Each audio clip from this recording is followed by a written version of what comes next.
It's Shark Week, this time on the OSMcast.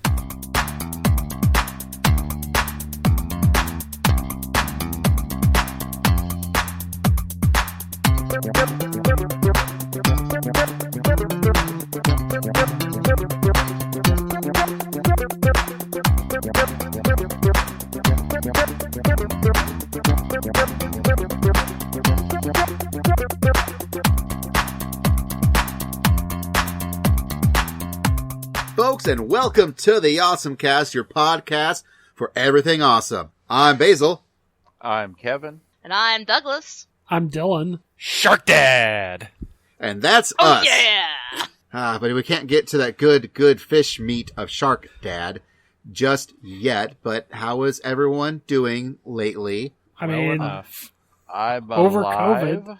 COVID. That's very good. I'm very glad that y'all are over COVID. Yep. I mean, it was... cheated death. No, I mean, it was mild all around. I Cheated death. think we're still, most of us, pretty, tired easily, but that's about it. Well, that is good. And you know what other things that are good? Moments of awesome. It's a moment of awesome. That's right. Moments of awesome, where we talk about things that we think are pretty awesome, but aren't just a full episode yet. Kevin, what you got? Well, after, I watched Lou Over the Wall on Netflix for the first time ever, I was looking around Netflix, and I came across this other movie, Space Sweepers. It's a Korean science fiction film, a rather visually impressive Korean science fiction film, that's kind of half Cowboy Bebop in that you've got a crew of rapscallions in space barely making ends meet, who are all just lovable weirdos, many of whom have a criminal past, and half Tokyo Godfathers, because they find a lost child and take care of her. There's also a plot about space Nazi Elon Musk trying to take all the rich people to Mars and destroy the Earth, but that's kind of secondary. It was actually a really good movie. I kind of liked it. I'd even go so far as to say I thought one of the main characters' plot was incredibly stupid.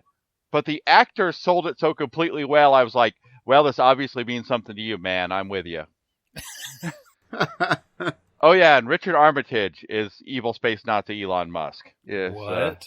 a.k.a. Thorin Oakenshield, a.k.a. Trevor Belmont. What the what? Like for real? Like, for real, it's Richard Armitage. I mean, it's actually a pretty multinational cast, except our main characters are all Korean. I do recommend closed captioning, not just English subtitles, English closed captioning, because there's a lot of languages going on, and it's not all subtitled in the normal subtitles. It was engaging, visually impressive, and there was a fun robot character. It's like, well, that was worth 2 hours of my time. Okay, it was like, good times. I don't know if I've ever actually watched a Korean movie before this, in all honesty, but here we go. I'm Googling Space Sweepers Richard Armitage as we speak. I need to see this. And I need to know, Charlie, what's your moment of awesome? Let's see. For lack of a better thing to think of, I've been playing around with Shio Koji in the kitchen, and that's been really interesting. That is rice that's been inoculated with a mold that has been used for centuries in Japan to make soy sauce. It's the mold breaks down certain proteins, and it's used to help break down the soybeans, but it's also been used for a lot of other things. And you can mix it with water and salt and use it as a marinade. So mix that up, let it sit on the counter for a week, stick it in the fridge. It's good for 6 months. And I've used it on mostly chicken at this point, both grilled and slow cooked, and it is really interesting. It's I wasn't sure at first, but it's actually pretty neat to use. So you've been liking them flavors that it's been creating with your chicken? Yeah, man, it really, because it's you put quite a bit of salt in it, so it does season whatever you're marinating, and you use it for vegetables too. And I've got enough left over that I really want to use it on a steak. But it helps you marinate it for a normal size piece of meat, like a 1 or 2 portion size piece of meat or vegetables for 3 or 4 hours tops, I think. Wipe off the marinade. Wipe off as much of the rice as you can. The meat browns more quickly. Stays really juicy. I was afraid I'd overcooked the first batch that I made that was just grilled chicken, but it was really juicy. The seasoning was pretty much perfect. The flavor was excellent. You really I don't know if I've not tasted the koji rice, but the Shio Koji by itself, so I'm not exactly. It has kind of a little bit of a feet smell to it, but also a really savory, good smell. If you're into sort of cheese and stuff like that, it's got sort of a similar characteristic. But supposedly you can do stuff like add it to dressings or sauces or stuff or stuff like that. So there's a lot you can probably do with it that I don't know about yet. How much does the feet smell come out in the flavor of whatever you're marinating? Not at all, in my experience. Okay. It really, it's more like it. It's kind of like how if you're making sushi rice, you add the dressing that's it's so much rice wine vinegar, so much sugar, so much salt. That you've heated up together, and then you sprinkle that over the sushi rice as you're cooling it. And when you're done, if you got the right proportions, you don't taste vinegar, you don't taste sugar, you don't taste salt. It just kind of turns up the flavor of the rice. And in my experience so far, that's basically what the Shio Koji has done. I don't taste rice, I don't taste mold. It's not super salty. It just kind of feels like it turns up the flavor of, in this case, the chicken. And I've used the chicken, like I said, I've made tacos from it. I've made nachos. I've put it in, what else did I do with it? I've made a couple gravies and just done chicken with gravy or barbecue sauce. So I've not used it for I don't think I've used it at all for a specifically Asian inspired dish. It's all been just all over the board stuff that you might use chicken for. So it lends itself really well to I would imagine any number of applications. Nice. It sounds really good to me.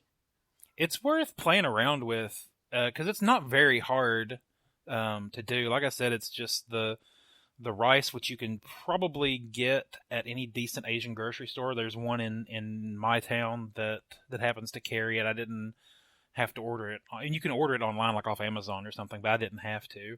And then you just mix it with so much 140 degree water and so much salt, and then you stir it once a day for a week, and then you're pretty much set to go. So it's not really difficult. It's not as fussy as a lot of things I've worked with that have some kind of living component, like working with yeast or something like that. Yeah, keeping a sourdough bread starter is somewhat difficult. Exactly. And this is my familiarity with this is in the sake brewing, and those specific strains of yeast are very, very, very closely guarded. I'm you don't have koji, and you explained this, and I was oh, you totally do. And now, Doug, explain to me what your moment of awesome is. Okay, my moment of awesome is going to be what this whole episode should really be about, but none of the rest of you guys would get Apple Plus, so we would get Apple TV, so we couldn't do it. But what we should be talking about is Wolfwalkers. I swear someday I'm just going to do a trial of Apple TV just to watch this movie. You should. I think it would be entirely worth it. Did you ever see The Secret of Kells, or The Song of the Sea, or The Breadwinner? The first two, yes. I keep meaning to watch the third one. Okay, well, those are all very good animations. I absolutely love the studio that produces these, and it's just the next in their series. It's set in Ireland during the period of time when the English were taking over Ireland, so any one of a number of periods of time. And it's about a little English girl who is trying to live in this Irish town, but, she's kind of an outcast because she's English, and the Irish kids don't like her, and her parents are oppressing their parents. And she kind of wanders out, and where she meets another little girl out in the woods, who turns out to be a wolfwalker, which is basically a werewolf. When they sleep, they're wolves. When they're awake, they're people. And the English guy residing in the town has a hard-on for religion, and he thinks that the Wolfwalkers are devils, and so he wants to destroy all of them so that the people stop talking all this pagan nonsense. And the girl's dad eventually has an emotional revelation, and it's good, and it's, oh my gosh, the animation is just so beautiful. Like throughout the whole thing, it's done in that like super beautiful style where it looks like a very meticulously handcrafted watercolor and ink painting, but at the same time it's all beautifully animated and it flows very, very well. It's just a really good movie, and we should be watching it. The biggest problem that it has is that it's on Apple TV, and that makes it a little bit difficult if you don't have Apple TV. Yeah, it really is a case of I've already got so many other streaming services that just to add one more at this point, I just, I get you. Yeah. Can this just get rescued by Netflix like Cobra Kai? Well, I hope it does. Like, it just came out in 2020. And Apple is who picked it up for distribution after it won all kinds of awards and film festivals. So I really do hope that after it has a little while on Apple TV, that Apple lets it loose and lets other people like Hulu and Netflix carry it so that people can see it. Because it's really good, and I really want everybody to see it. Yeah, I like the films that studio makes that I've seen so far. Yeah, they're very good about making stories about precocious children who end up having major emotional revelations. It's wonderful. Well, somebody needs to now that Blue Sky Studios has gone under or been shut down. Really, they were doing fine. Just Disney shut them down. Yeah. So this studio isn't American, and so that will hopefully keep Disney from purchasing them. Maybe.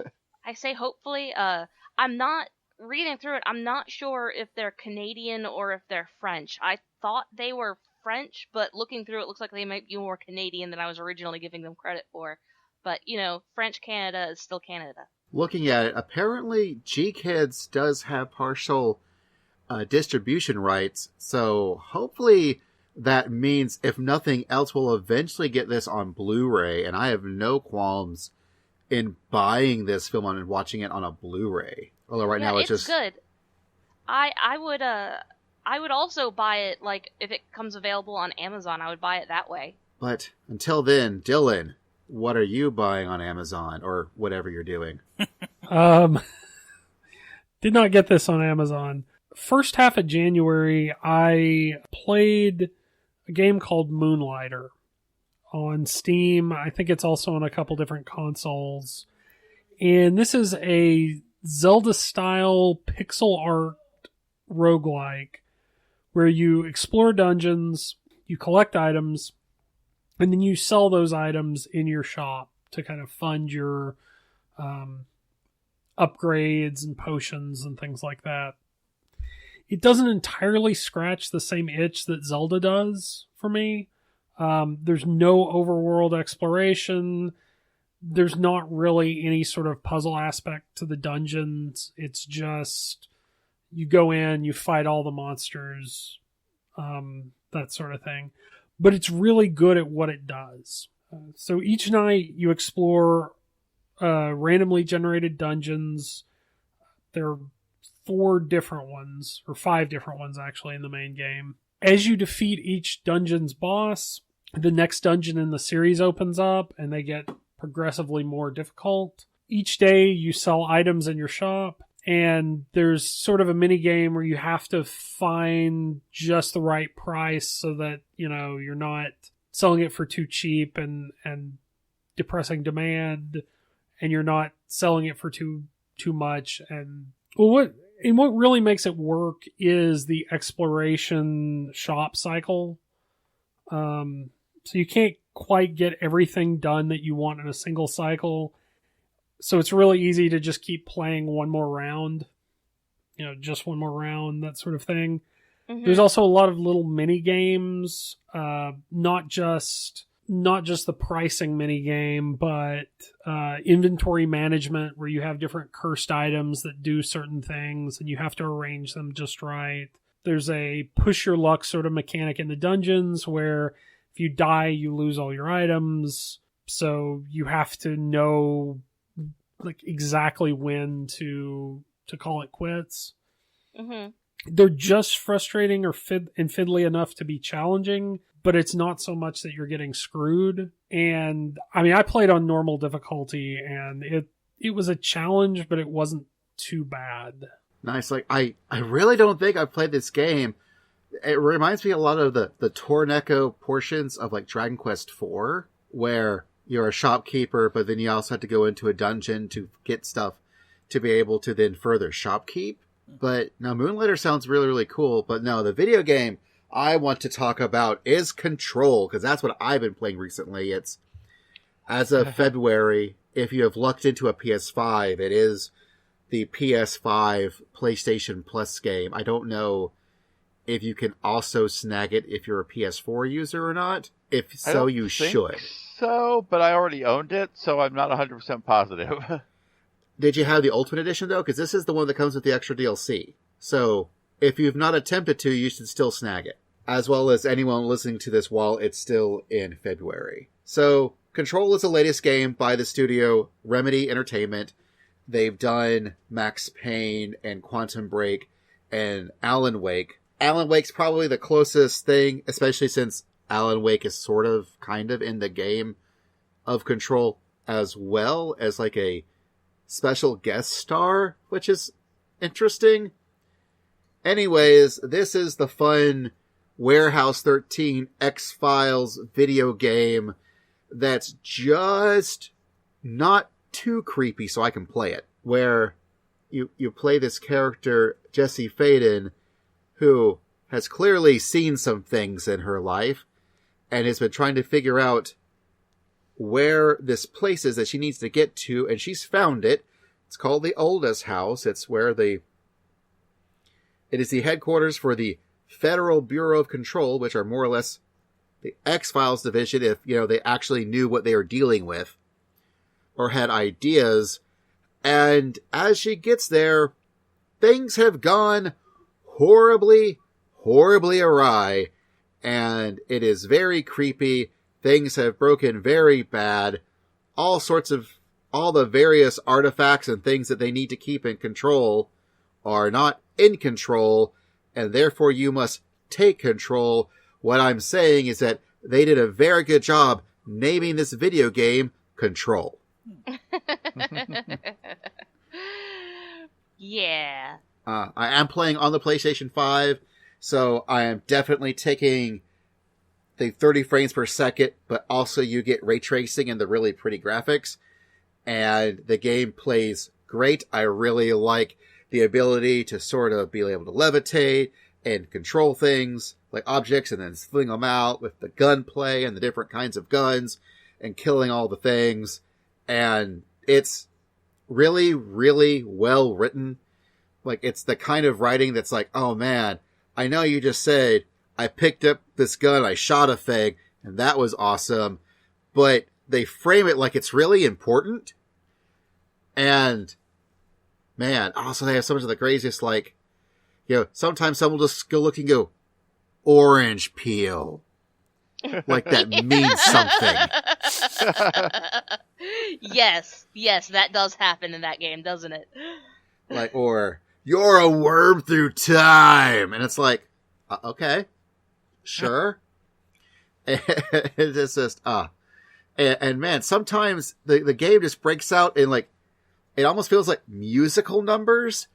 Like, not like a rhythm game. You're just playing the game and then certain music hits and you're like, this is okay, well, this is badass. Like, alright. It's very, very good. I just finished up the main campaign and I've just now gotten into the first DLC Foundation, but I am been really enjoying my time with Control. We may have to do like an actual podcast about it, I'm pretty sure. But the podcast we are doing, it's not Wolfwalkers and it's not Control.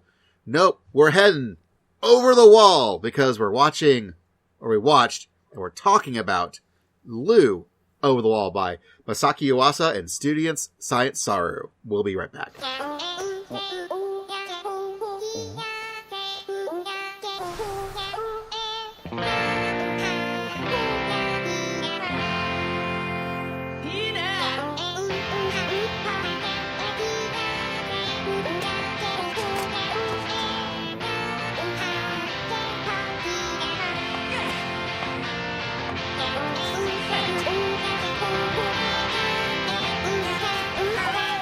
And we're back. So we're talking about Lu Over the Wall, which I believe is actually the first movie that Science Saru produced, although it is the third movie as far as the OSMcast talking about it. But very similarly to, say, Ride Your Wave, it is also very water-based. But what I was also not expecting is for it to also be very music-based. As mentioned, this film was produced by Science Saru. It was directed by Masaaki Yuasa, who we have talked about many times. Much like Ikuhara, I feel Yuasa is one of the patron saints of the OSMcast. It was released to us via G-Kids. You can watch it on Netflix or HBO Max or just buy the Blu-ray. It's a good time no matter what. And it follows the exploits of this guy named Kai, who is very much the sad, depressed Japanese student that would eventually get like a gun blade or maybe have to get into like a giant robot. Yes. Okay. Absolutely. So his character design, for some reason, reminded me of Ayato from Razafon. And I was like, oh, of course he's like the mopey kid because, giant robot kid. And he manages to have like the two friendliest kids in the school are his friends. Like, he is not terribly likable, and yet he has these two really outgoing friends, and I feel like they are liking him to spite him. Well, I think part of it, like early on, it's established that he moves there from Tokyo. So like he's a big city kid, and he also does music. And so I also got... Oh, go ahead. I also got the impression that the beginning of the movie is when they decide to make friends with him. And so, like, I kind of got the feeling like he'd been there for a while and just nobody had picked him up into their friend circle until then. Yeah, like the beginning of the movie, there's like this online interaction where, what's her name? Yuho notices something that he's posted online and is like, that seems to be one of the things that kind of kicks this off. Like, hey, we've got a guitar player and a bass player in our band. We need someone who can do this other stuff. And you can do digital music, so you can just fill in all the gaps for us. And it's funny when you described it as like kid from the big city who's into music. I was like, wait, are you describing the kids on the slope? What are we doing? What episode are we doing? I mean, not really, but he kind of fills that trope, even though they don't get too deep into establishing that this is this tiny, tiny town. But yeah, the movie really starts with, the fact that Kai is sort of just messing around with music on YouTube. And I think we get our best friends, Kunio and Yuho, and they're like, oh man, that was awesome what you're doing on YouTube, till you took it down because we noticed it. Hey, you want to join our band? Oh yeah, because Yuho like apologizes, or it says, "Are you upset because I outed you, like who you were on your YouTube?" Interesting way to go with that, but it's like I almost relate to the someone noticed what I was doing. I better get rid of that before they make something of it. Yeah, but they're like, and man. This is yet another one of those really good TV shows or movies about a town that is very much out in the country. But Japan really needs y'all to understand that just because they're country towns, they're still very cool towns, and you should totally tourist these kinds of towns. Here, let's show you how awesome these towns are. And I always feel they're correct. They are correct. Well, there's also a very much recurring theme of do you leave the small town to make it big? Do you not? What are you going to do with your life, kind of a thing? Because there are multiple characters that this comes up in their stories, whether it's Kai's parents who moved to Tokyo and then the dad moves back, whether it's the lady that does the announcements over the PA system. She left for Tokyo to become a model or musician, and decided to come back. There's when they're doing the like the career day, there's the guy that talks about he went, I don't know if it was Tokyo or just to some big city because he wanted to be a dancer, but he's like, well, but that didn't work out, so I came back to be a fisherman. And he says something about like he's not too sad that his dream didn't work out. Like it keeps coming up in people's lives of this, like they left this small town to do what they wanted to do, and it didn't work out. So they're back. I think the big thematic thing there is the town is really built around fishing. Yeah, two things: fishing and umbrellas. Yeah, fishing and umbrellas. But like, it seems like there's only a couple of really large companies in town, and so, you know, if you're not going into this industry, if you're not working for one of those companies, yeah. I mean, this is probably something that's true of any small town. The tension of, do you leave town to go do something that you can't do in the little town, or do you stay and try to like make your way there? I just found it interesting of like, it's not something they just mention once in the movie. It is one of those things that keeps coming up. Like it's obviously something that's on their mind, that's on the writers' minds. I do think they reinforce it because they like even early on they talk about, hey, go to this fish processing workshop, and it's very it gave me the feeling of like, if you don't learn this one particular trade, like, yeah, you don't really have a lot of other options. And mentioning that, because there's the you overhear the conversation between the two ladies about the fish processing workshop and how no one ever signs up for it, and they have some conversation about like what the young people are doing with their lives. Those kids with their bands and their electronic music, they don't even go fishing anymore. Right? No, they go through the forbidden waters to where Yuho's granddad tried to do a theme park once, and boy, did that not go over well with the populace. No. Well, it's this whole reoccurring theme that comes up over and over again.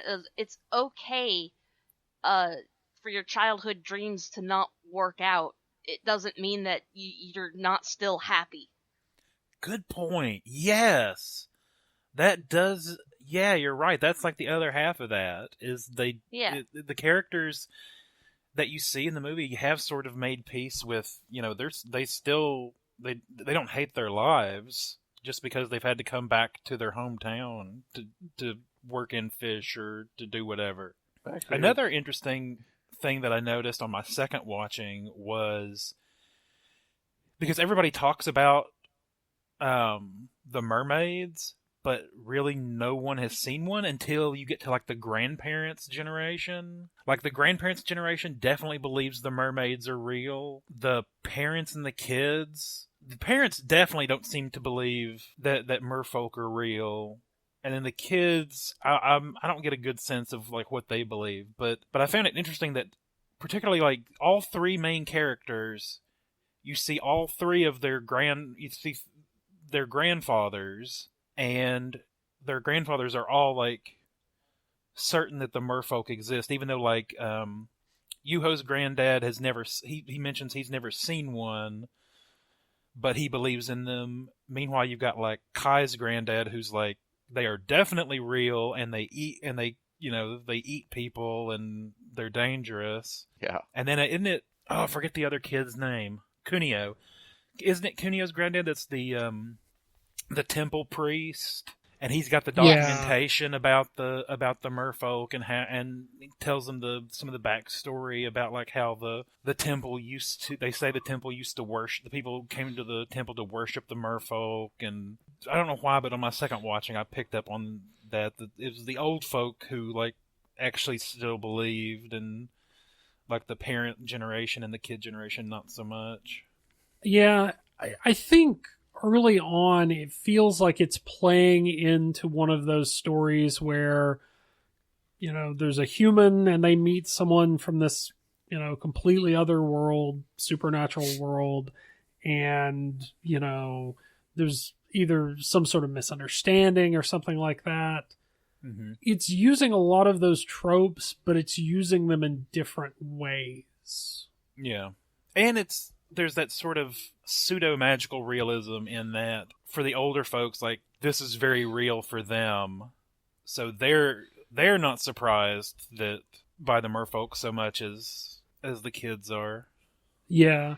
And I guess what's interesting, not kind of to tiptoe around spoilers, it's not like one of those different world stories where all the townsfolk believe one thing about the supernatural world and, like, they believe different things, and some of those things are true and some of those things are false, and there's not like a clean line like, oh, well, they just didn't understand it at all.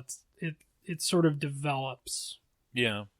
I was actually going to make the almost exact counter argument as Dylan just made.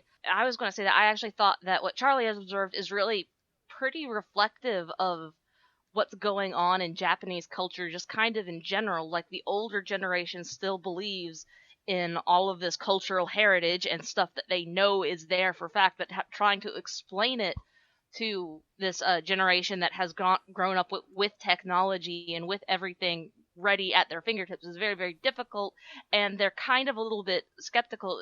And you have a lot of times in Japanese storytelling, you see the child skips the parents' generation, and it's their grandfather that they always follow after. So Japan kind of has this history in storytelling with alternating generations. I also think you do see there's a definite strain of that in more Western storytelling. Now that you've put it that way. Yeah. Of like the protagonist who's a young person gets along with their grandparent much more than with their parent. Maybe that's just, but I guess that's just true of families, isn't it? Like, your parents are the ones that, your parents are the ones that get on your nerves. Your grandparents, because they don't have to put up with you all the time, are the ones that can put up with your bullcrap the easiest. in a lot of families. There's also a trope, and I think this kind of plays into it, where it's like the grandparents are the real traditional, kind of the old ways. Their kids come along, they go off fully into the modern world, they kind of give up tradition, and then it's their kids, like the third generation, that, the story revolves around trying to synthesize the two. Yeah. And if you're wondering, are merpeople real? They are. Spoiler. You learn this pretty early. Real. Yeah, you learn this pretty early on. Well, technically, if you've only seen the first 5 minutes of the movie, it's a spoiler. Right. It did surprise me how quickly they got to it. Because usually with these type of stories, there's a lot of mystery built up around that. And that's part of the story. And this is just like, nope, they're real, and pretty much everyone finds out real quickly. Well, Science Saru wanted to get mermaids are real. Yeah, Science Saru. One wonders how they went so long with not being sure they were real. I mean, that's a good point. Like, why has no one, like, in almost about two generations, why has no one seen a mermaid? Particularly considering that you've got at least some of the townsfolk. I mean, you have, an example early on of, like, two of the townsfolk who are, like, abalone poaching out where no one's supposed to be. And considering how big the fishing industry is in this town, how, like, you've got the grandparents who are like, yeah, you gotta stay away from those mermaids. And everybody else is like, what mermaids? We're in the water almost literally all the time. Well, I think that's what, like, they established the wall is kind of not there, but like they've kind of used this natural stone formation to separate themselves from the merfolk. There's a bunch of wreckage preventing you from getting out there. There's all these reasons why I feel like the movie has some problems with pacing where it just kind of skips past all that real quick. Like they tell you up front, and then the next thing you see is the kids going out beyond the wall. Yeah. Well, they got to get to the plot. Yeah. And I think they got to get to why I think they made this movie, which was to give them an excuse to animate water, like in weird ways. Like I think that's why this movie exists. No. Science Saru was like, we want to draw water. I think this movie exists because he wanted to do real cartoonish stretch and squish with dancing, is what I think he really wanted to do. Okay, now that brings up something that I found very interesting, which was the animation style, particularly the sort of disconnect between the styling for the background and inanimate objects, and then the animation for people and animals. Because, like, if you look at the backgrounds, at least when I was paying attention, like, the backgrounds are, like, very, very detailed. The inanimate objects, books, cars, whatever, very detailed. But then people, like, it's just this whole different color palette. It's way more... I hate to use the word rudimentary, but I'm trying to come up... Actually, what I thought about finally was that the animation for humans has a lot in common with what I would expect from, like, animation from the first half of the 20th century. Like Looney Tunes or Disney or whatever from, like, the 30s, 40s, 50s, where it's not super realistic. People can, like, stretch and... their proportions might be weird. In some cases, you've got, like, characters in the background who are, like, very crudely drawn. It might be more of an outline without really, like, there may not be eyes on them, on the person. And it's a real interesting disconnect. Well, I'm glad that you brought up Looney Tunes, because that's actually what I was going to equate it to. I was going to equate it to the 1930s era of American animation, is what it really harkens back to, where you would have these detailed, beautiful backgrounds, because you did the background as one big painting. So the background is done as one big painting, and then you animate on top of the background what was the style of how they did animation in the 1930s. So that's really what I saw. Everything has beautiful flowing quality from animation. From a movement standpoint, it's beautifully animated. The people and the figures and the things that actually move tend to look very rudimentary in comparison to the background, which still has this hyper-realism effect going on to it.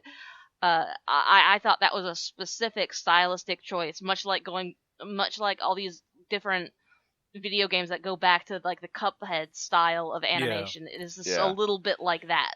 He's intentionally invoking an older style. I do think it's deliberate. Also, kind of like the Steven Universe movie with Spinell, how she moves is a deliberate homage to that style as well. Yeah, and I think you also really likes to draw that kind of stuff. Yeah, like just like in general, There's that's also very a heavy his vibe. Tezuka influence in there. Yeah.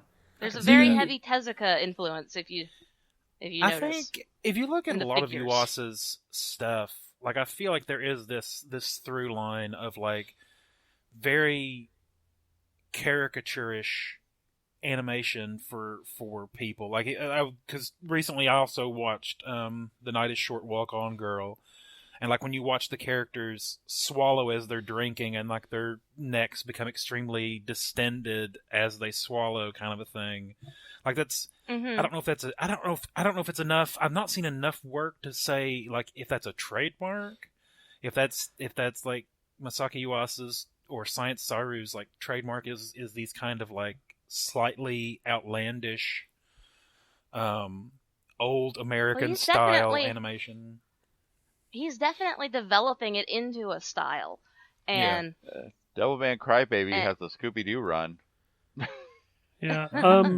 Ride Your Wave kind of had that style as well. Like, if you're watching for one of these movies and expecting kind of a Ghibli, or I'm blanking on the guy who did, like, Your Name, like the really crisp, serious looking character designs, it's gonna kind of throw you.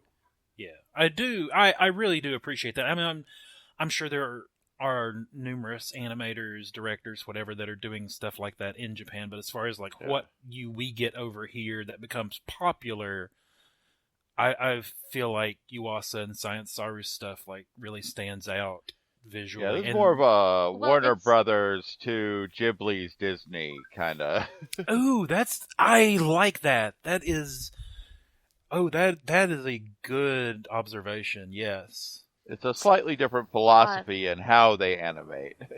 Yeah. I think that the way he animates is a very nice reminder that all art kind of inspires all art. Like every cultural layer is just working towards a more global. Like he's going to inspire somebody here in America, and people here in America are going to inspire him there in Japan, and we're all inspiring everybody. It's nice.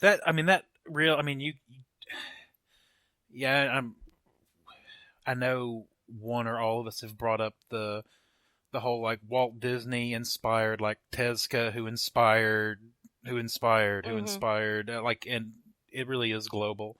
And I know that, like, for example, some of the things that Iwasa has been inspired by, he's mentioned in the past, are things like Tex Avery.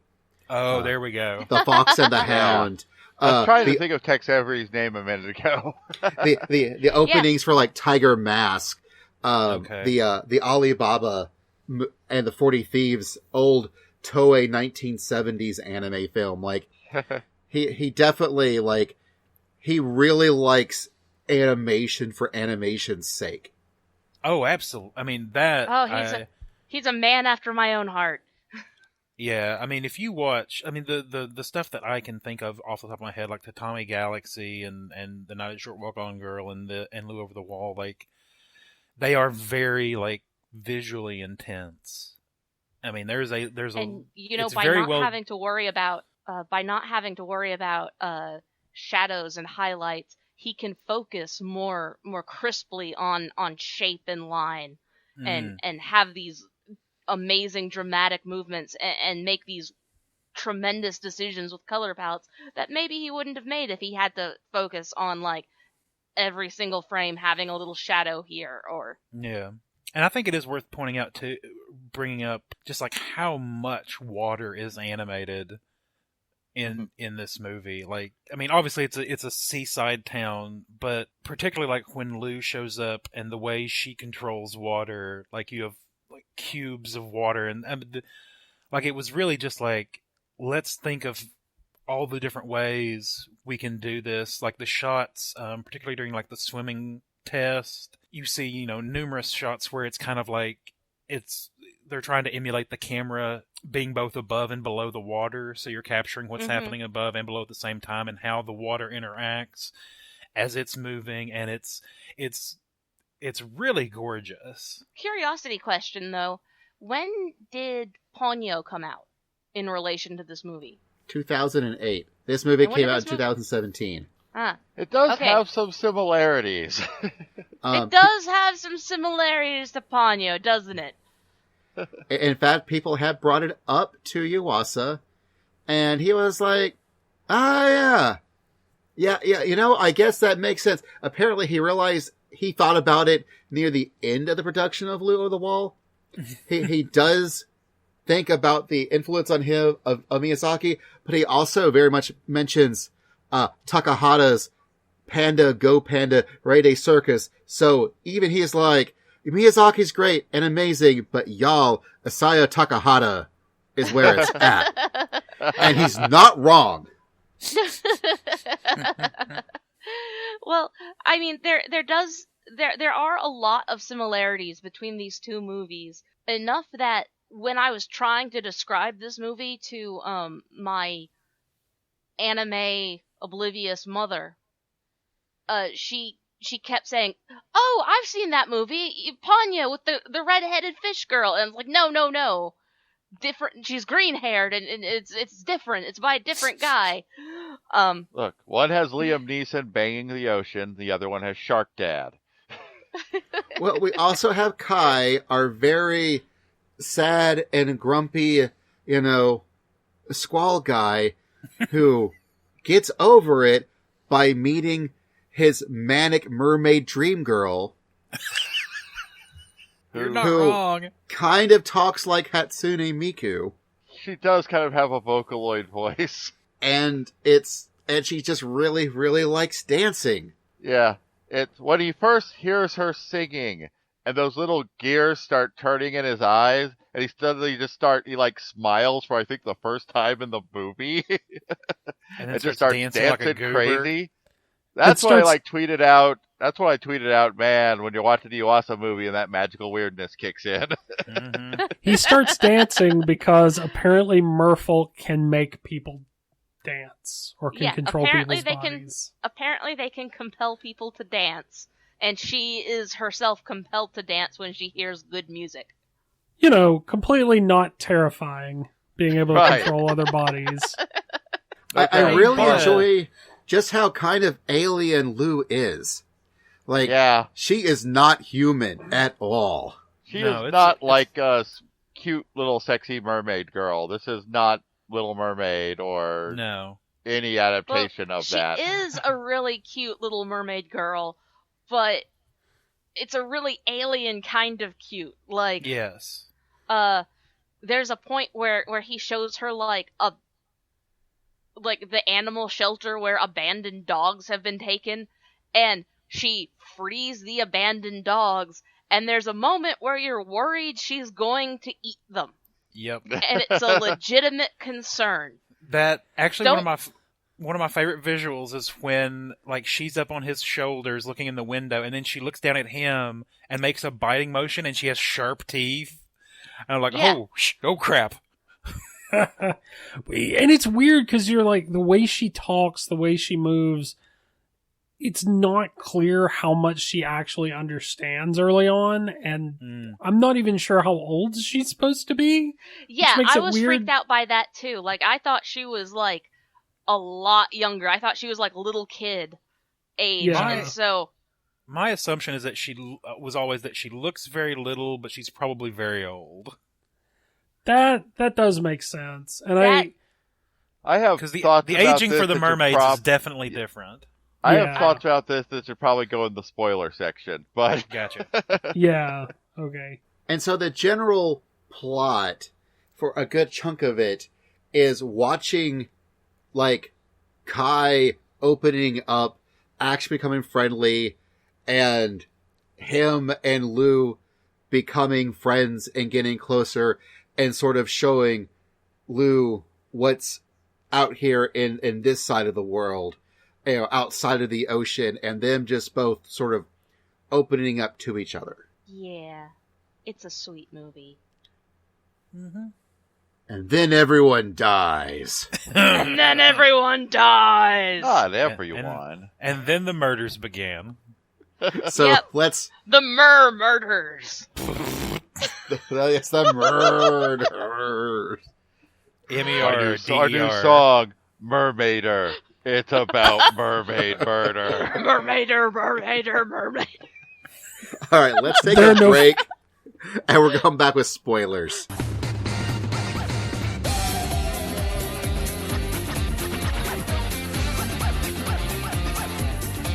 And welcome back, folks. Doug Collins is very laughing. long. We're having a real good time talking about Lou Like, comment, over the subscribe. wall. And now Charlie is going to tell us about the best character in this movie. Shark Dad. He's a dad and he's also a shark. He's Shark Dad. Sharkinating the countryside. Sharkinating all the people. Sharkinating your fish haul. Oh, Shark Dad. He's all our dads. He's Oh. he's such a good dad. Like, I am personally, I think what happened was Lou was telling him all about her day and this cool guy named Kai who was like really fun to hang around. He was showing us all these cool human things. And he was like, all right, I guess the humans are cool again. It's been a minute. Let's go help out the humans. But incognito, as it were. Yeah. He totally is wearing a suit, so I can't tell. And I a just- mustache. And a He's top hat. Like a 10-foot tall shark man in a suit. And he only gets like one weird look. Yeah, that's a good point. Like, these the people in this town might be kind of dumb. Yeah. Like, no one seems bothered. And the way that he scales, guts, and cleans fish is he just barely bites them with one of his giant teeth. And that is enough to get them ready for market. And the two guys working with him are like, yeah, this guy's fast, not this guy's supernatural. Yeah, I was going to say, remember that merfolk are basically vampires, and so he can convert things just by biting them.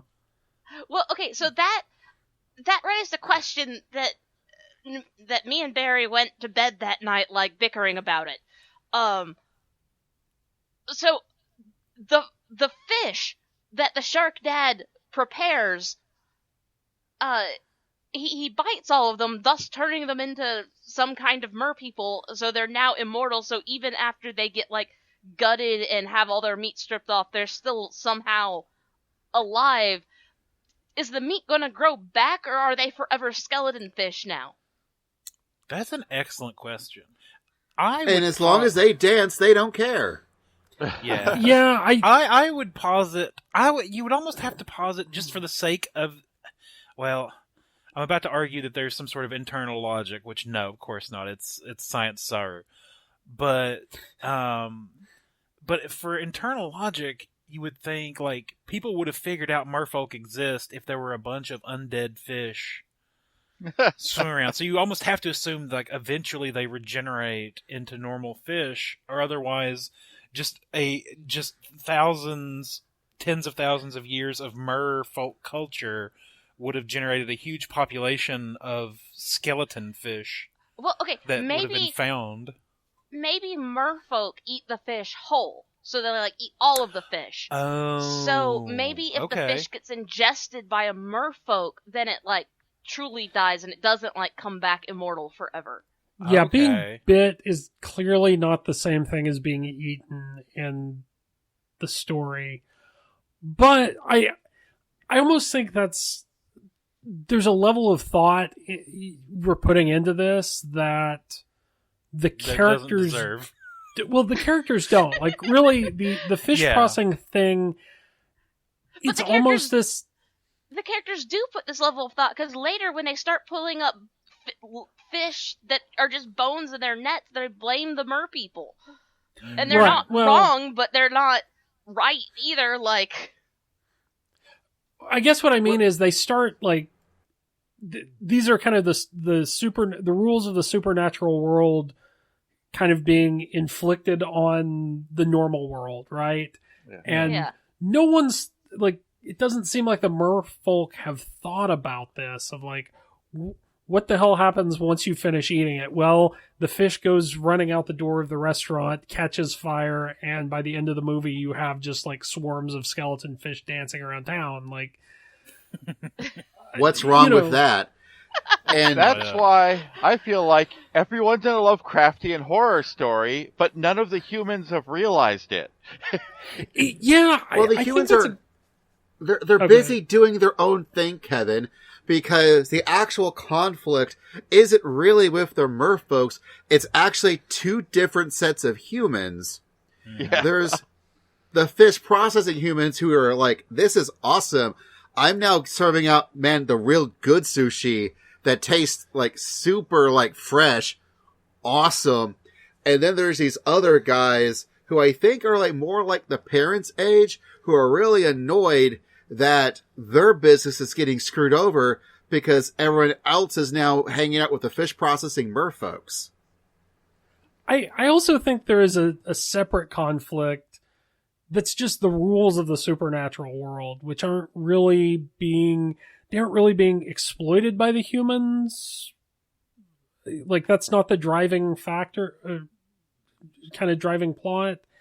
And it's not the supernatural world, like, offering a supernatural or a Faustian bargain. It's just, hey, here's all this weird stuff that now, just has all these weird effects that we didn't really think about. Anyway. I also think Kevin got it half right. It's a Cthulhu story, but what if Cthulhu was an okay dude who was shark dead?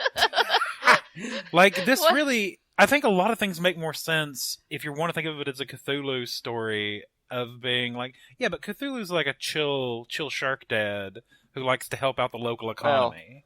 Now, see, Shark Dad's Dagon, the Lord of the Deep Ones, who are the mer people. That makes I sense. really started thinking this near the end because some of these mer people in a different anime would be absolutely horrific to encounter. Oh, Yeah. Yeah, Oh, that's what I yeah, mean. Like, the 1,000%. rules of the supernatural world are horrific and have these weird effects that the merfolk haven't really thought through. But, like he was wrong about everything else in real life, maybe Lovecraft was wrong that the monsters were bad. Maybe they're relatable, even. Nice people. Your kid could date one. Maybe you just need to figure out how the rules of that world exist and, like, figure out a nice way to mesh them together with the natural human world before you go, I don't know, biting fish to turn them into sushi. Yeah. Mistakes were made on both sides. And if this were a lesser movie, Kai and Lou would actually be related. What? Oh, man. What? Where does that even come from? Well, remember that Kai's great-grandmother is a merperson. Yeah. Right. Oh, I see what you're saying. I see what angle you're coming at. And if this were a lesser movie... You mean American, but go ahead. But go off. Look, I've seen enough things about Imoto-chans and Oni-sans. And this is not just an American issue. To know that Japan is now the Alabama of Asia. Oh, no. Look, if she's your cousin, it's legal. Yeah, why go Man, across I the live in street when you Alabama. can go down the hall. Or across the pond. Yeah. I mean, Oh. as it is, Lou seems really, really young for Kai, so Yes. We're really, let's not... really old. We don't know. That was actually the one sort of weird, like, is this... Because, you know, there are certain things that in other movies would definitely be romantic, and there were Like when moments they where you're were- like, what are they trying... Where are we going with this? Well, when they were out on that date, like, it was hard to tell whether it was, like, a romantic date or whether it was just, like, an Yeah. older kid hanging out with a little kid. Yeah. Honestly, that is where Daryl pieced out when the first on our first watch through. She did not finish the movie because she's like, this just seems weird. I feel like they're trying to get these two together romantically, and it's weird. And one of them's clearly a teenager, and the other one we think is, like, a little kid somehow. At least But maybe mentally, hundreds of like- years old. Who knows? Either way, here's the fun part. No matter how you look at it, it's inappropriate if it's Yeah. So, romantic. one thing I Yeah. noticed in...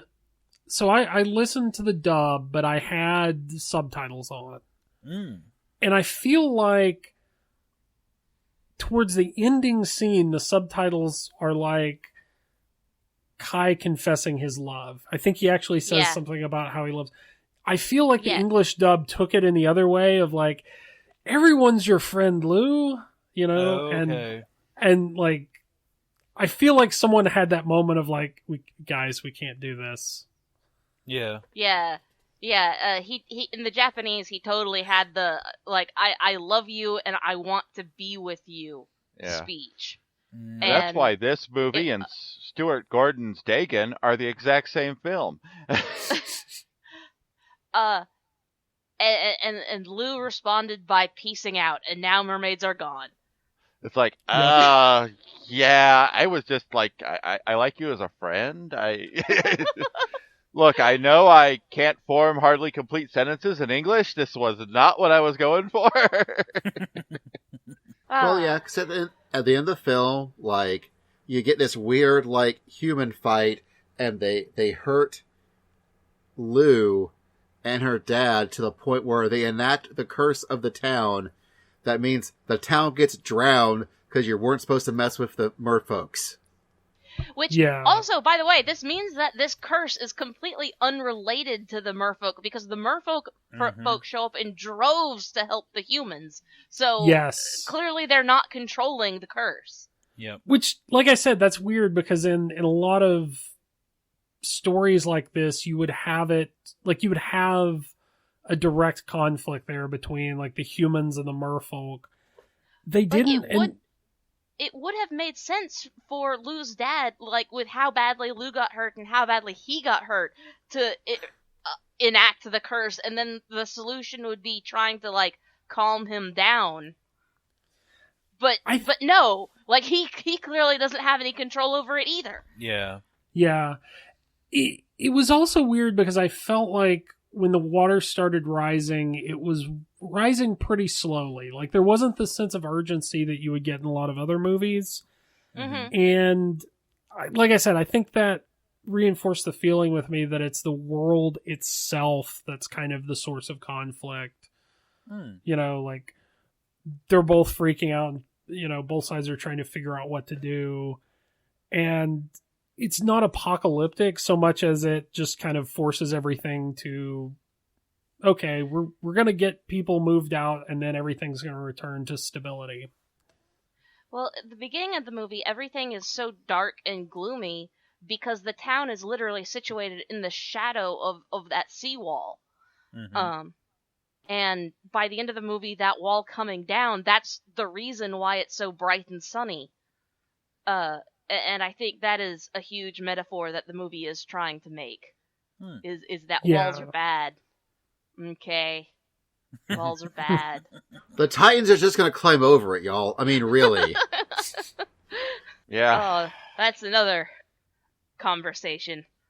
Well, yeah, I think there's a sense that something happened years ago that made the humans separate themselves from the merfolk, but it doesn't feel like there was one particular event. It seems like there's a series of like weird happenings that the townfolk don't really know how to handle.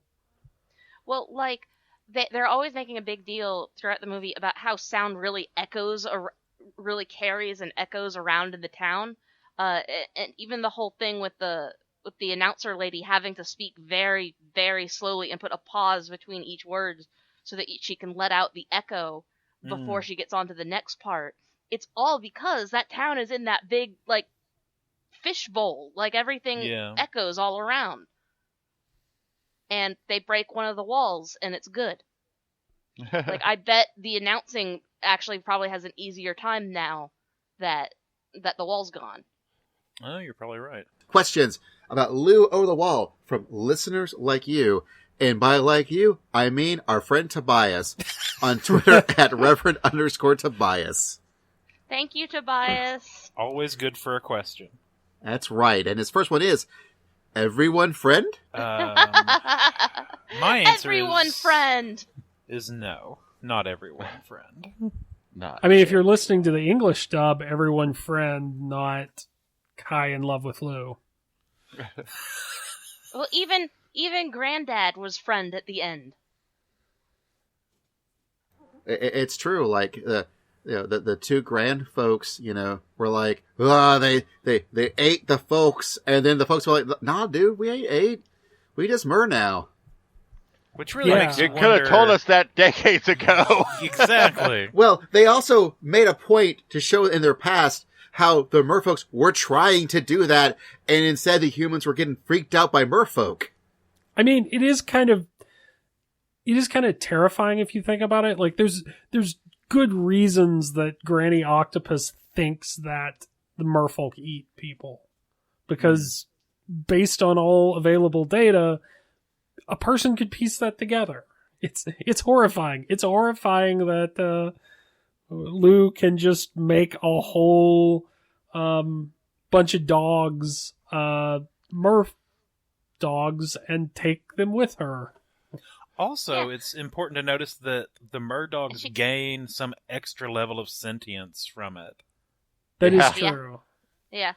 I guess the same way the fish do. Like the sushi fish or whatever. what other kind of faux Disney story would you like Science Saru to tell?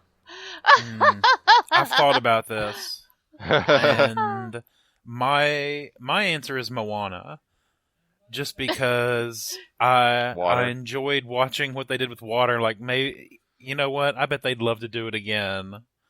Let's give them Moana. I Sure, really want to see him do.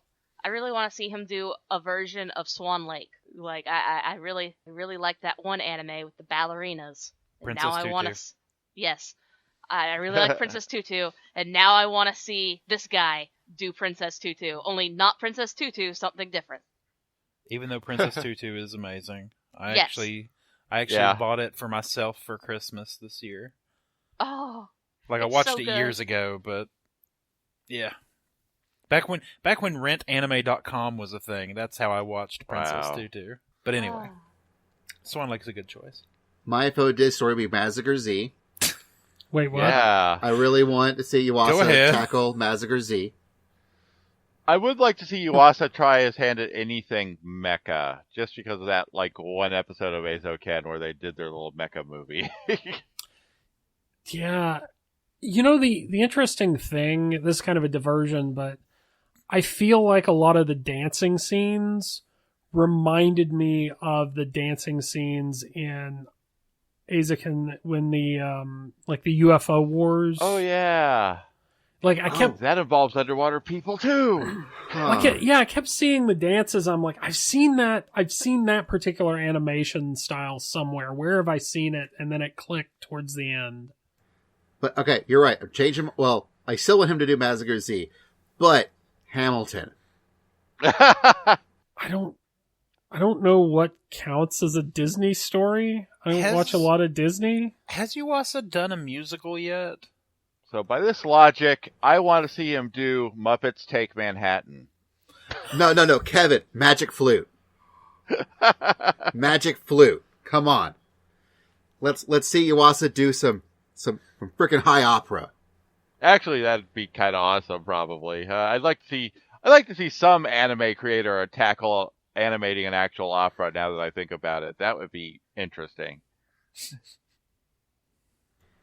Okay. Our next question. What would your Fishonas be? I've given this one a lot of thought too, but somebody else go first. We know what your answer is going to be. Wait, you do not. What do you think my answer is going to be? Shark Dad. No. Shark Dad. Because, and I have a very good reason, I'm less an alpha male as I'm a Tobias male, and I think Shark is an apex predator, and that's just not my style. If I was going badass, it would have to be mantis shrimp, but in my... Or, like, barracuda eel would be kind of cool, but I think in my heart of hearts, it's probably squid. Leafy sea dragon. Ooh, good choice. Yes, Like yes. you hit all the good fish like right in a row there, man. I'd there's like to so be many. an octopus. I want that's a good shape-changing powers. I want super camouflage, texture change, shape-shifting powers. Man, I don't know. Oh, come on. I don't know. What's the Dylan most would be Dylan a fish? goblin shark. I don't know. Lives in the really deep waters. Hardly anybody ever sees him, but when you do, he's awesome. Goblin shark. Okay. That might be the most Dylan of fish. Could I just be like a penguin or like a walrus? Nope, gotta be a fish. Those Gotta be obviously a fish. don't work. Like, I thought you might say something like dolphin or porpoise, and we'd have to, like, try to make a decision over whether or not sea mammals count, but then you went, like, full penguin. Like, dude, I don't even know where you're coming from. I don't know your calculus on this. Come on, fish it up. Okay, looking at it, I think I'd be an ocean sunfish. Dude. Yeah. That's valid. Like a moa moa? Yeah. Oh, I love moa moa. Oh, That's they're valid. so great. That's one of my favorites. But I'm still Leafy Sea Dragon.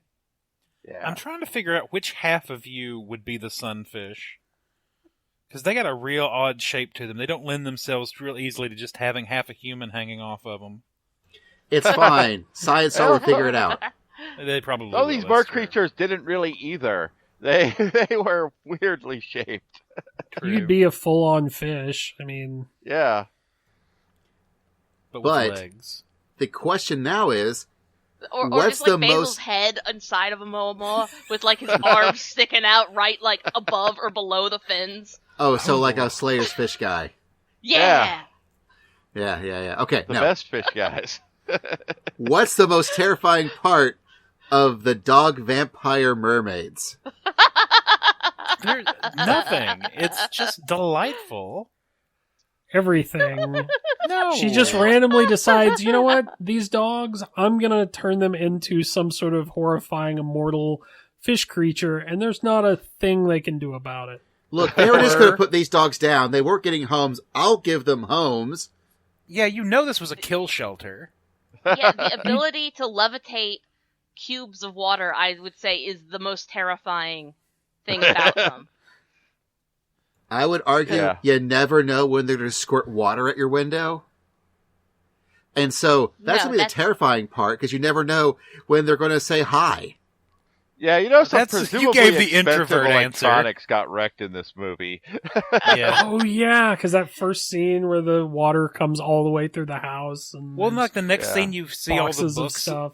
You see all the books laid out because he's Yeah. trying to dry out the pages. Yeah, I remember that scene and being like, oh no. Like, If you have a everything is lot of ruined. electronics or dry goods, that would be terrifying. If you're an Maybe introvert, you don't want a murdog. you Yeah. can give the Basil answer. But otherwise, it would be pretty delightful. I mean, she freed a bunch of animals, gave them sentience, gave them superpowers. Enslave them forever. Did she though? I don't know, to like the mer person curse. Oh, I'm sorry. Is that worse than their current situation somehow? I don't know. Also, like, the mermaids can control people's bodies just at random. Yeah. Yes, but that's This not is- One day, that's Lou not the will question. call Kai back to the sea, and he will heed her call, whether he wants Yep. to or not. But that But was he'll not want to, Tobias. it's fine. That was not Tobias's question. It was specifically about the dogs. Okay, that's fair. The dog part of Vampire Mermaid. They're all good murdogs. Here's They're the all good issue: murdogs. is that Dylan's issue is not that they are vampires or mermaids. His issue is that they're dogs. If they were anything other than dogs, if they were cats, Dylan's answer would be significantly different. If they were cats, they would stay the hell away from Lou, because they wouldn't be messed with. I mean, they'd still be in a kill shelter. Maybe. I don't know. But they would at least Dylan- be catfish. Dylan, I- oh no, Dylan would I rather still go back to Kevin's point that it's basically Lovecraftian. Like, the Yeah. whole thing. Like, it's this... They But have these Cthulhu's weird a cool, chill powers. Yeah, that's exactly what he is. Yeah. It's more, I'm sorry, but more did you- like Dagon or whatever.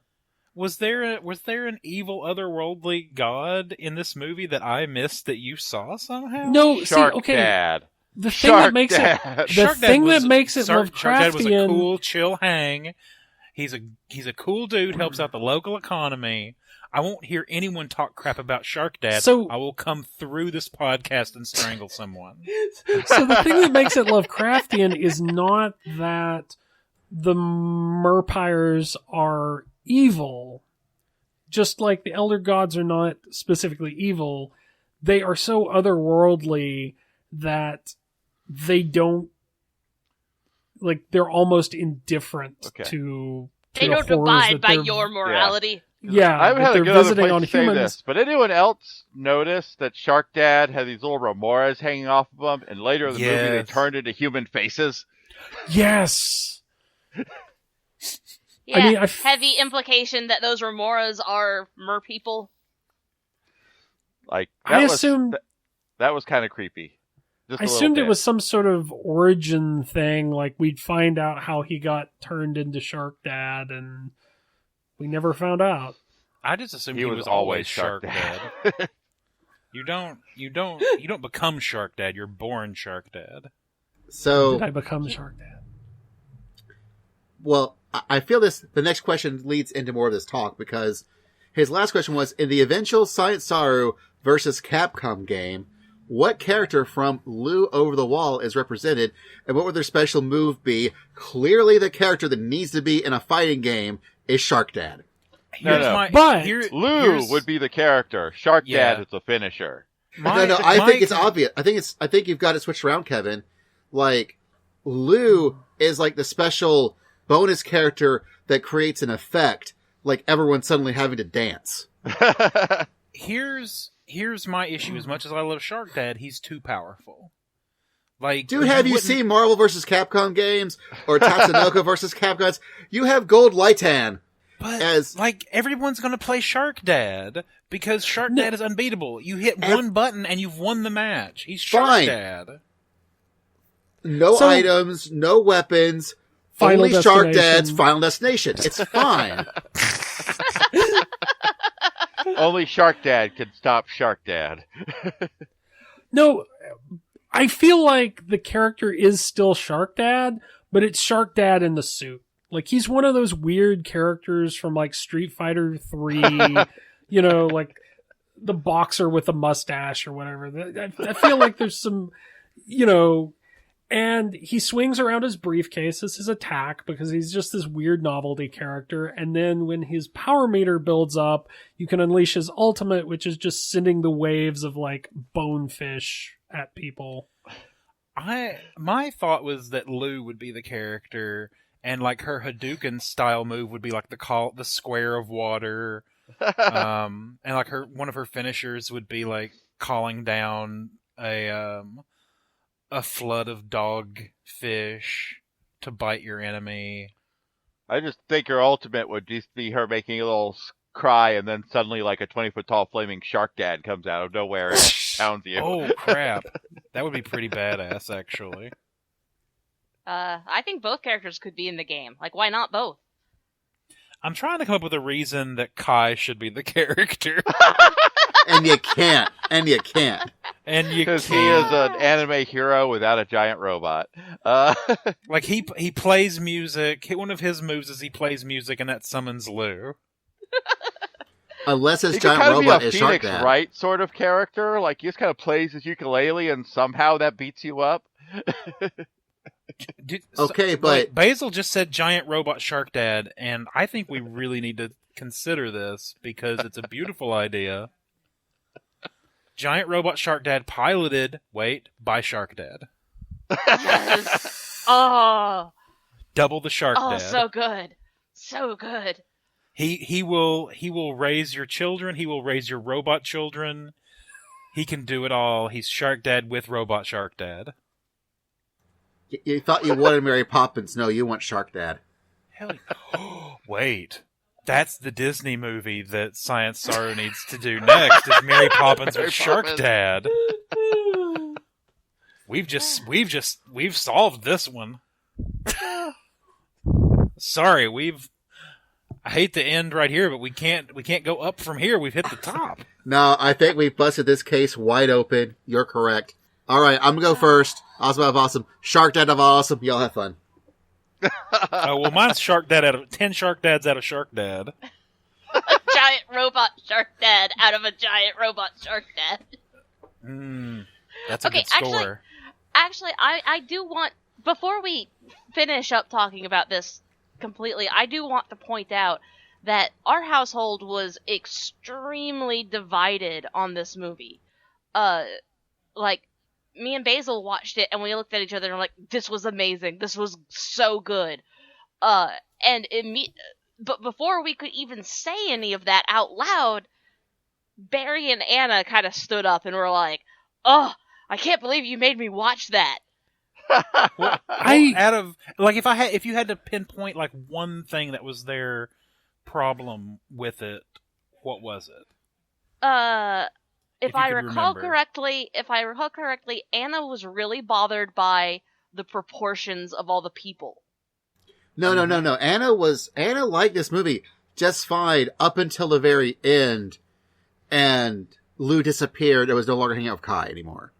Oh, okay. Like Anna was completely on board right up until that last moment when suddenly all the merfolks were like, "Oh crap! Humans realize we exist. We gotta go. Peace." Yeah, Barry did not like the moment at the end where the grandfather disappeared and nobody in the family said anything about it. Like, Grandpa's just gone now. He didn't care for that.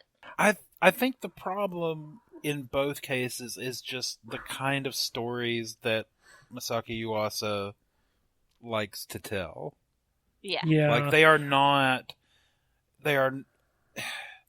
aren't necessarily very realistic. They don't always, like, the logic isn't always there. I think I'm not gonna go so far as to say he's a polarizing figure that you either love his work or hate his work, but like, I feel like he tends to put out a certain type of story that is going to be challenging for a good number of people.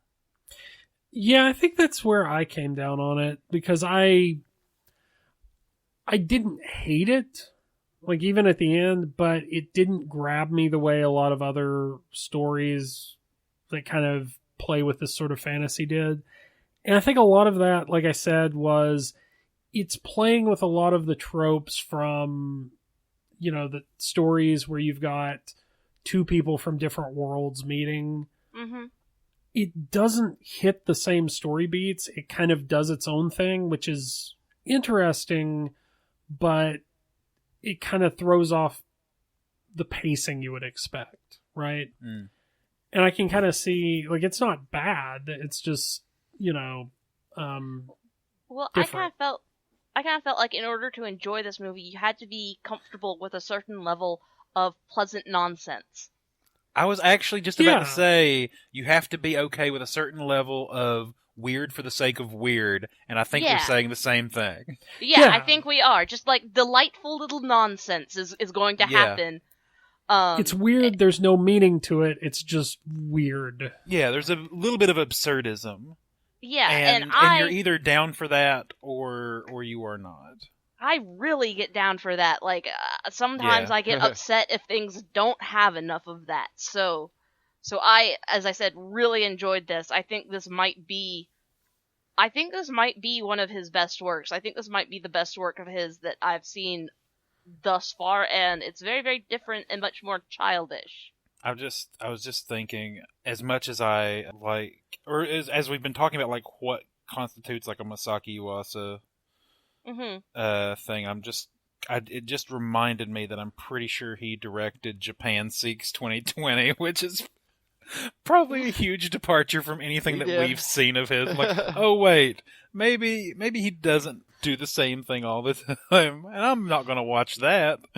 Well, he's also the Devilman Crybaby guy, and that Good goes point. pretty Yeah, pretty hard. That is another masterwork that he has done, and it is very different. It's on the exact opposite end of Blue Over the Wall.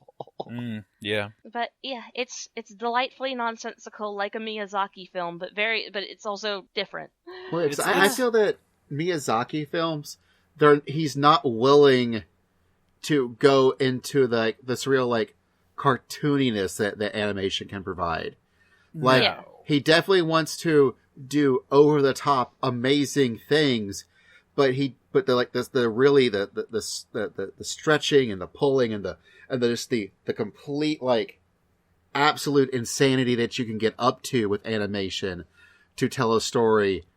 That's where Yuasa really loves to play in.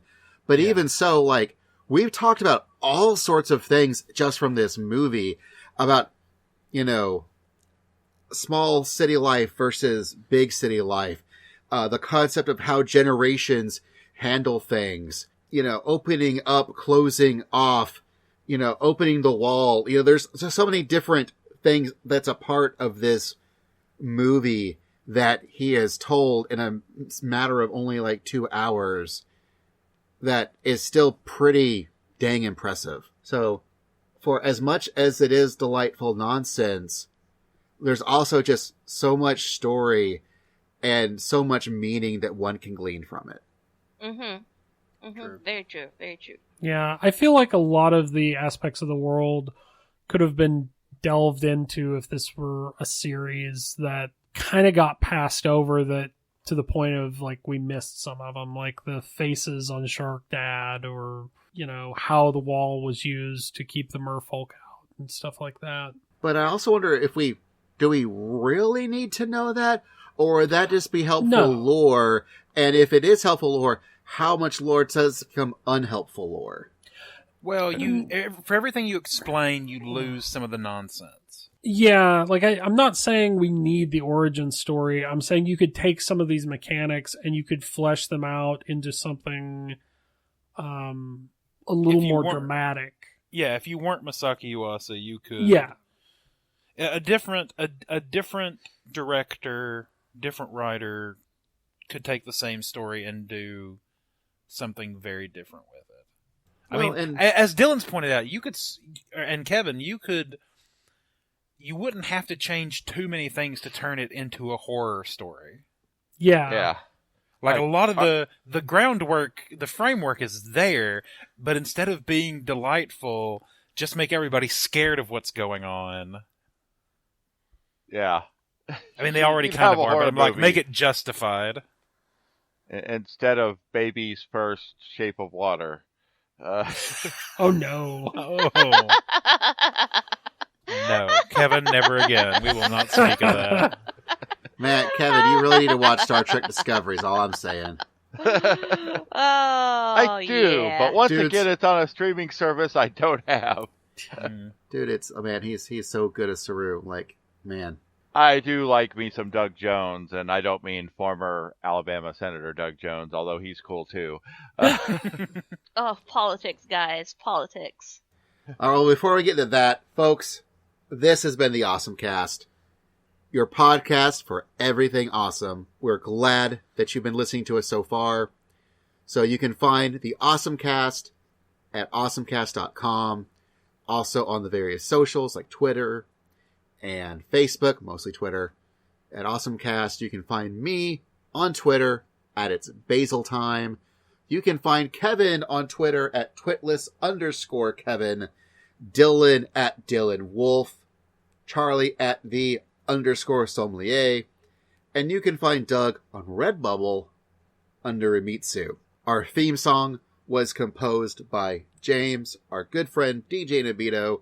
You can find his stuff at djnabito.com, edited by our most wonderful editor, who I adore and love very much, because we've talked a while now, and I really, really appreciate her, and is very lucky that Raid was canceled.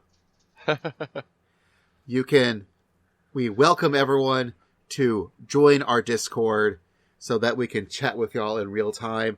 And also, we welcome you to go to our Patreon and give us money, because we could sure use it.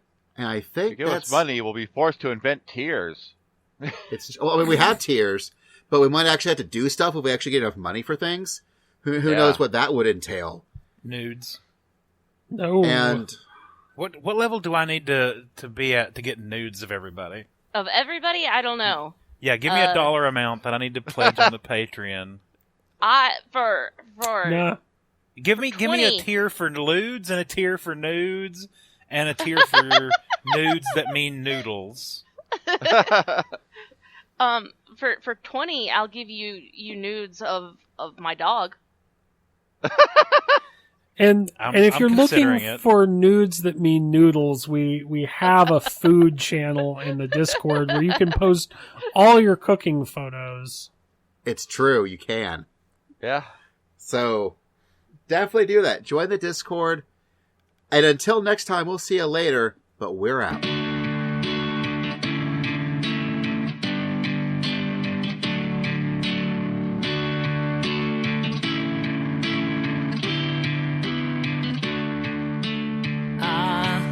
歌うことは難しいことじゃないただ声に身を任せ頭の中を空っぽにするだけ